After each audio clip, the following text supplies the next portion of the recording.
to another response video for the Mad Challenger 7 channel. I'm Olivia, also known as Olive Dragon 23 on my other channel. And this is going to be a belated challenge, because this is for the 5 steps, the Explain Something in 5 Steps challenge that Angela put out earlier, about a week ago, and I missed it because I've been busy and seeing people, and I'm also at home now, so I have a nicer background. Isn't that lovely? It's my kitchen window. I tried. But I had an idea for this before, and it didn't work out. So, we're going to do something else today. Today, I'm going to teach you guys how to make hot tea in 5 steps.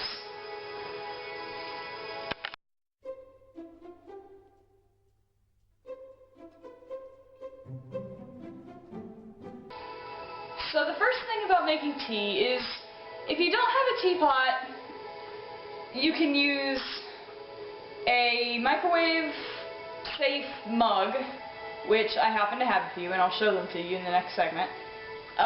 Or you can use the stove. But if you're going to use the stove, be careful, because you do have to pour it into something eventually, and you might scald yourself. True story, my mom almost did that once, and then we bought a tea maker so she wouldn't have to do that anymore. But in my case, I have a measuring cup, so I'm going to be using that and just microwaving the water and putting it in the teapot, and that's a lot easier and a lot less mess. And while I'm thinking about it, this is my teapot. It is cast iron, and my mom got it for me for Christmas at a place called Teavana, and I can make loose leaf tea in it because I have a strainer. This is the lid. It's got a tiger on it. So let's get some water in there and get this started.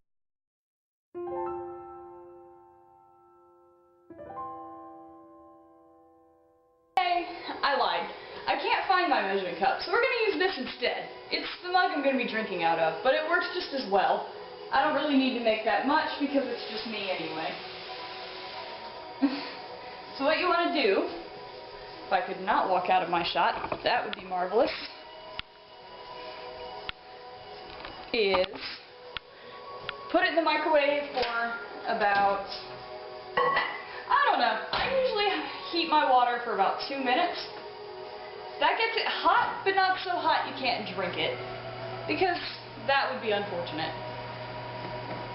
Also, if you're wondering why I'm dressed like a belly dancer, it's because places where belly dancing is popular, such as India, are very big on their tea, and so am I.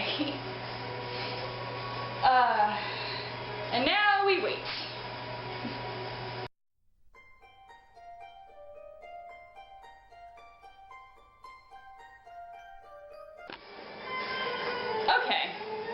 Now that while you're waiting for your water, you should probably choose what kind of tea you want to have. Bag tea or loose leaf tea, depending on what you have to make it with.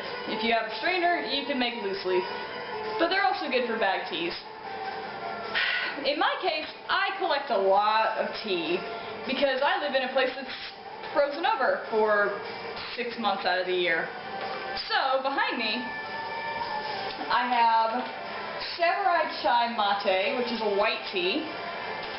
I have Caribbean Calypso, which is kind of like oranges and tropical herbs and that kind of thing. Very, very good. Smells amazing. One of my favorite parts is the way tea makes a house or a room smell when you make it. These two are loose leaf teas. And these behind me, I have Irish breakfast tea. And I also have an herbal tea sampler that I bought from school that has pretty good stuff in it. And this is what I like to call the mystery bucket, because I kind of took a bunch of tea that I had and just shoved it in there. So these are just plain tea bags, and I couldn't tell you for the life of me what they happen to be.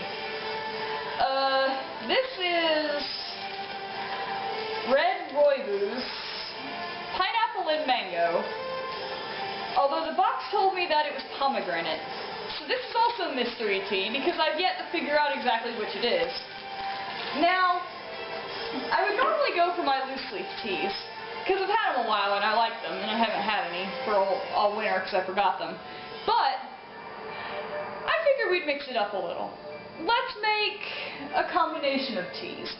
Not the loose leaves, but I'm going to put maybe 5 different tea bags together, and we will see what we get.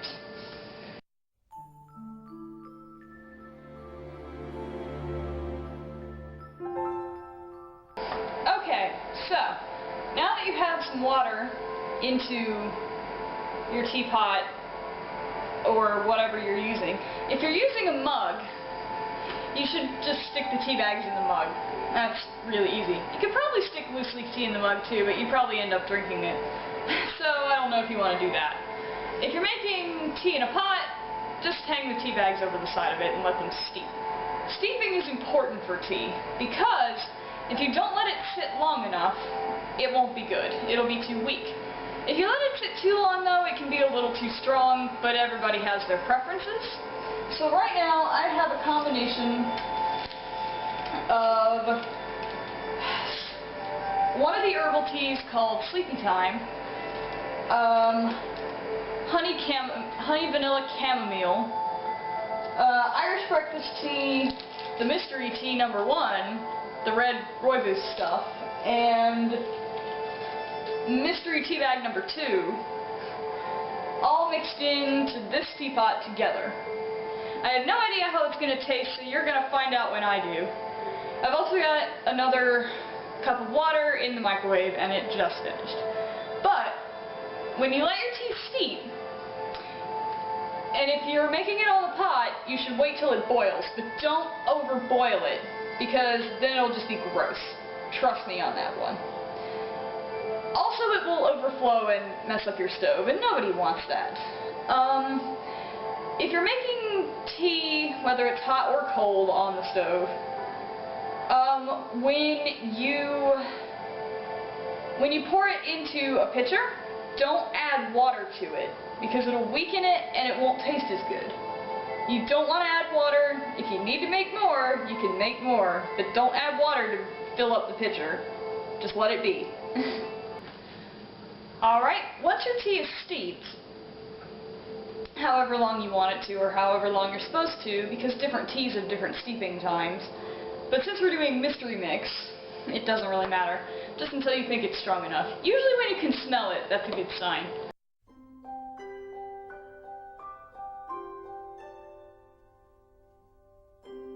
But once it's done, pour it in a mug and serve it to yourself or your friends, maybe. If you have any friends, so not me, and enjoy it. You can also add things to tea, and that's the fun part. Okay, so adding things to tea. Ordinarily, people add like cream or sugar, if you're European, cream is usually the thing, or even milk to their tea. And I like to add a little sugar to mine too, because I'm from the South and that's how we do it down here. But in addition to that, I'm also going to add a little bit of honey and something a little extra today. This is an airplane bottle of Captain Morgan spiced rum. So I'm going to add maybe 1/3 to half of this little bottle to my tea, and we will see how that goes. Mostly because I'm a pirate, I like my rum. My mom does too. So we're just going to pour a little bit of that. Oof, strong stuff. Into that. Then we add honey for a little more sweetness. I like sweet stuff. I have the worst sweet tooth you've ever seen. Put a good bit of that in there. Surprised we actually had this. I had to go look around the kitchen for it. And a little sugar. maybe like a spoonful, because it's a small mug. And then you want to stir it pretty well, because otherwise all the honey will settle at the bottom. But if the tea's hot, it should dissolve eventually. It's just not quite as good that way. You can add as much sugar as you want, but I wouldn't recommend adding a lot of it, because the nice thing about herbal tea is if you drink it straight, it doesn't have any calories really, so you can have as much as you want in it, of it. I haven't even drank yet. And so that's a plus, which is good for me because I'm on a diet. But we're gonna splurge a little bit today because I'm doing this video. So now it's a little hot, but it should be good when it cools down. So we will find out in a moment. And now drink your final product. And that is literally the last step into making teas. Let's find out how this went. Oh my god. I have made something wonderful, and I have a whole pot for this. Cheers!